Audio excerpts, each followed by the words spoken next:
Hello, I'm Victoria Woolley Parry with Parry Properties at Sotheby's International Realty. And today I'll be speaking with Dan Shlufman, Manhattan real estate attorney, about the due diligence process when purchasing a New York City residence. So Dan, talk to us about when you do due diligence on a building. So when we do due diligence, we're looking for a few things. The first thing we're looking for is anything that may cause the purchaser to have to spend money in the next year or two, things that we know about. So this might be something such as a maintenance increase. If the building's going to be increasing the maintenance more than 2 or 3%, which has become a standard amount to increase it, we're going to want to let them know about that.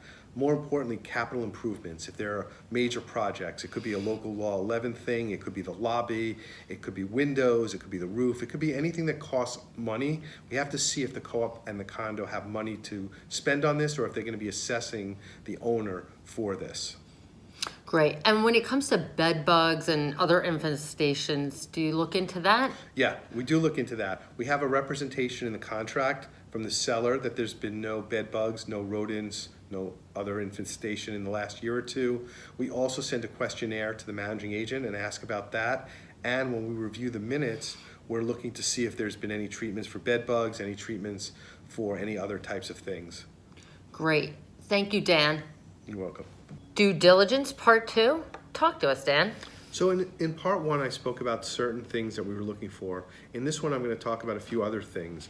One thing you want to look for is alterations or any work that was done in the apartment. We want to make sure that that work was done legally, that the co-op or condo approved it, that the city approved it if they needed it.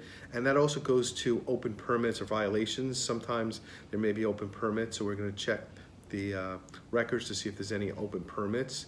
In addition, we're going to look to see when the mortgage is going to be refinanced on the building if it's a co-op, because if it's being refinanced soon, there could be additional costs if interest rates are higher. And we're also going to look at litigation against the building. That's in the questionnaire, and maybe it'll get picked up in the financial statements. If there's litigation and it's not covered by insurance, that can create a problem for lenders, and it could also create a potential liability for a shareholder. So those are some of the other things we're looking for in when we perform the due diligence. Great. Thanks, Dan. You're welcome. Thank you.